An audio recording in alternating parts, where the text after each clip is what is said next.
Yes, I do believe that the way a parent treats their child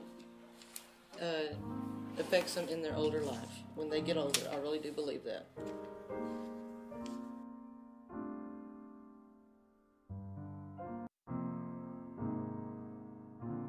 Children learn from the examples that they've been shown. There's a poem that is titled, "A Child Learns What He Lives What He Learns." Just a portion of that says that if a child lives with criticism, he learns to condemn. If a child learns with ridicule, he'll learn to be shy. If a child learns with shame, he'll learn to feel guilty. But if a child lives with fairness, he learns to justice. If a child lives with approval, he learns to like himself. If a child lives with acceptance and friendship, he learns to find love in the world. Yes, I also agree about the emotional development. Years ago, I was a volunteer at the Children's Medical Center in Dallas. They asked me what age of children did I want to take care of them, and I said that I would love to take care of the little babies, just to rock them and to hold them and to feed them and just to have that closeness with them. And there were several babies there in the ICU unit that had a problem that was diagnosed as a failure to thrive. The reason they weren't thriving is they weren't sick. There wasn't anything wrong with them, but they didn't have that one-on-one contact with anybody. There wasn't anybody there to hold them. There wasn't anybody there to rock them. There wasn't anybody there to just caress them. They say that most of the kids that have this problem or have been because of an emotional bond has not ever been formed with their mother or anybody. They're either they're abused emotionally, they have problems bonding, or just not simply feel loved.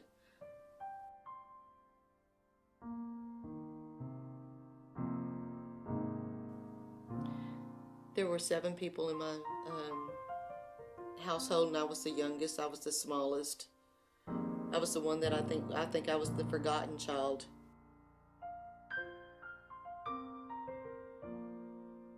I think that I was treated unfairly compared to my older siblings, especially my older brother. He seemed to get away with anything he wanted to. He was older, so I guess they felt like he was more responsible, and he had a lot of other things that he, friends to go to. He was always gone. But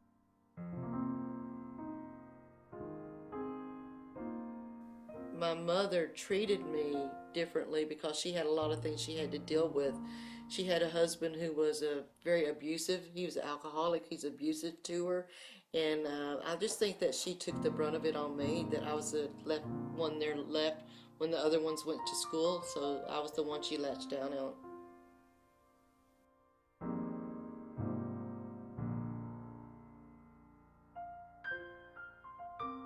I think a lot of kids learn differently about emotions, and I don't know how I can understand how kids who are raised in the same household with the same family under the same situations can turn out differently. There was a book I read saying that there's a psychologist who dealt with 2 brothers, and the brothers had a father who was an alcoholic. So the psychologist asked one of them, "Why do you think you're alcoholic?" And one of the brothers said, "I'm an alcoholic because my father was an alcoholic." But at the same time, when she interviewed the other brother said, "I'm not an alcoholic because my father was an alcoholic." So there you are, 2 kids raised in the same family, but something inside of them, one chose to be like his father, the other one chose to be exactly the opposite of his father.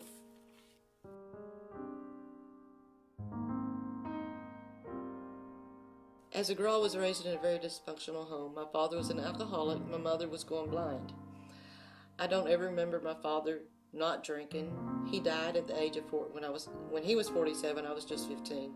He never once told his children he loved them. And I never got that from my mother. None of us did. None of the kids were ever raised being told that. Whenever I went over to my mother's house after, we spent time with her, when I was about to leave, I would also tell her how much I loved her.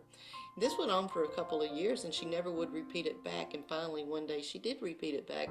And I asked her, why was it so hard for her to tell me that? And she said, because when she was younger, that her parents never told her. And that's when I told her, I said, I don't understand. If you know what what that feels like, not to be told that, how could you pass that on to your children? I make sure that I tell my family, my children, every time I see them, how much I love them, how very important they are to me. Let me show you, let me help you, let me guide you.